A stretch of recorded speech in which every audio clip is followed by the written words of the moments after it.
everyone, this is the fourth lecture of matter in our surrounding, and in this video we will discuss about the interconversion of the state of matter. But before this we need to answer this question. Can matter change its state? Yes, matter can change its state. For example आप सभी ने ice देख रखा होगा. Ice पिघलने के बाद water के लिक्विड स्टेट में चेंज हो जाता है. आइस क्या था? वाटर के सॉलिड फॉर्म, बट वो पिघलने के बाद किस में चेंज हो गया? लिक्विड फॉर्म में. इसका मतलब मैटर अपनी फिजिकल स्टेट को चेंज कर सकता है. Inter conversion of the state of matter. Conversion का मतलब क्या है? चेंज होना या कन्वर्ट होना, यानी मैटर का अपनी एक फिजिकल स्टेट से दूसरे में चेंज होना है. कहने का मतलब यह है कि सॉलिड का लिक्विड में, लिक्विड का गैस में या गैस का सॉलिड में चेंज होना. ये सब inter conversion of the state of matter के एग्जांपल्स हैं. Again one more question, how does the matter change it's state?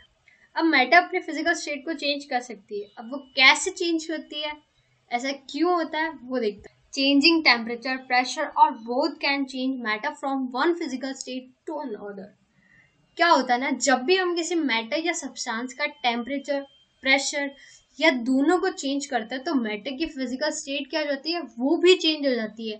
Temperature और प्रेशर, ये दो फैक्टर मैटर की फिजिकल स्टेट को बदलने के लिए रेस्पॉन्सिबल होते हैं. ओके, नेक्स्ट है effect of change of temperature. तो इस वीडियो में हम टेम्परेचर कैसे मैटर के स्टेट को इफेक्ट करता है वो पढ़ेंगे. प्रेशर कैसे इफेक्ट करता है वो हम नेक्स्ट वीडियो में डिस्कस करेंगे. Okay, next is why does temperature change states of matter? On increasing the temperature of matter, the kinetic energy of the particles increase. Due to the increase in kinetic energy, the particles start vibrating with greater speed and the particles leave their fixed position and start moving more freely. ये बात सबको पता है कि matter is made up of tiny particles. और what is kinetic energy? Kinetic energy is the energy of motion.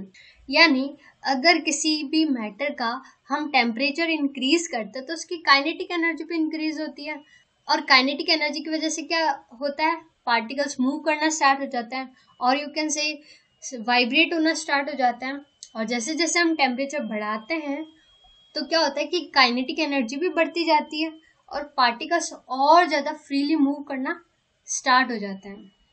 और इसी वजह से क्या होता है कि जो मैटर होता है वो अपनी स्टेट को भी चेंज कर देता है क्योंकि पार्टिकल्स अपनी फिक्स पोजीशन को छोड़ देता है. अब इसको हम सॉलिड के रेस्पेक्ट में समझते हैं.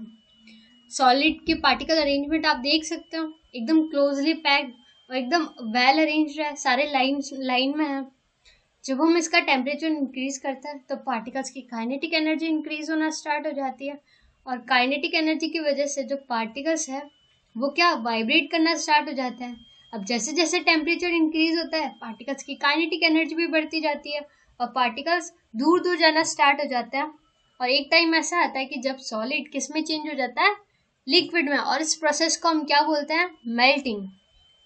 हमने पढ़ रखा है ना कि जो लिक्विड के पार्टिकल्स क्या होता है सॉलिड के कंपैरिजन में थोड़े दूर दूर होते हैं.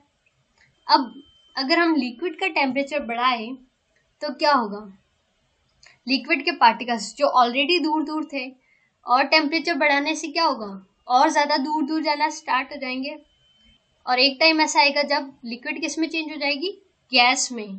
ठीक है, क्योंकि गैस की प्रॉपर्टी में हमने पढ़ा था कि गैस के जो पार्टिकल्स होते हैं वो लिक्विड के कंपैरिजन में दूर दूर होते हैं और लिक्विड का गैस में चेंज होना क्या कहलाता है, वेपराइजेशन. अब इसका रिवर्स प्रोसेस, गैस को लिक्विड में चेंज होना कंडेंसेशन और लिक्विड का सॉलिड में फ्रीजिंग. ये मेल्टिंग, वेपराइजेशन, कंडेंसेशन, फ्रीजिंग, इन सब का एक ओवरव्यू है. आगे हम इन चारों पॉइंट्स को और अच्छे से एक्सप्लेन करने वाले एग्जाम्पल के साथ. ठीक है, आगे बढ़ता है. Temperature and its unit. अब हम टेम्परेचर के इफेक्ट के बारे में पढ़ रहे हैं तो हमें टेम्परेचर के बारे में भी पता होना चाहिए. So what is temperature? Temperature क्या है, कोई भी चीज़ या सब्सटेंस या मैटर या बॉडी कितनी ठंडी है या गर्म है, इसके मेजरमेंट को ही हम क्या बोलते हैं, टेम्परेचर. ओके, और इस टेम्परेचर को जिसमें मेजर किया जाता है वो इसकी यूनिट होती है.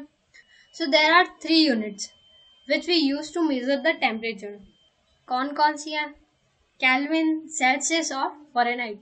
सेल्सियस तो आपने बहुत बार अखबार में भी पढ़ी होगी, सेल्सियस स्केल. जैसे न्यूज़पेपर में आता है ना, आज का टेम्परेचर 35 डिग्री सेल्सियस। ओके, तो डिग्री सेल्सियस हम डेली लाइफ में बहुत जगह सुनते हैं, बट जो मेन यूनिट होती है वो होती है एसआई यूनिट। ये सबसे इम्पोर्टेंट होती है, एग्जाम में भी एसआई यूनिट्स के बारे में ही पूछा जाता है। ओके, सो टेम्परेचर की एसआई यूनिट क्या है? केल्विन। ओके, सेकेंड पॉइंट क्या है? 0 डिग्री सेल्सियस किसके बराबर होता है? 273.15 केल्विन के। ये बिल्कुल वैसे ही है जैसे 1 मीटर के अंदर 100 सेंटीमीटर होता है, बिल्कुल वैसे।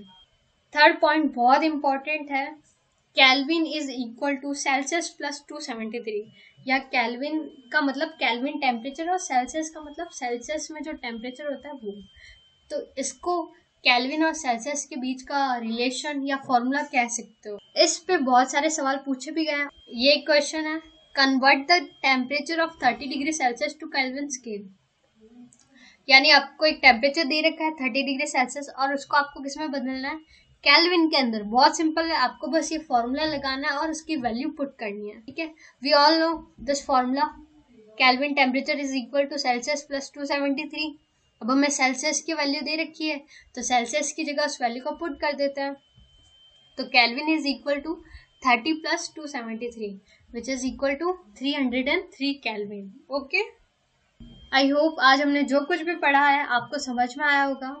इसका जो नेक्स्ट वीडियो है वो बहुत ज़्यादा इंपॉर्टेंट होने वाला है, क्योंकि उस वीडियो में हम लैटेंट हीट के कंसेप्ट को पढ़ने वाले हैं, जो कि बहुत इंपॉर्टेंट है।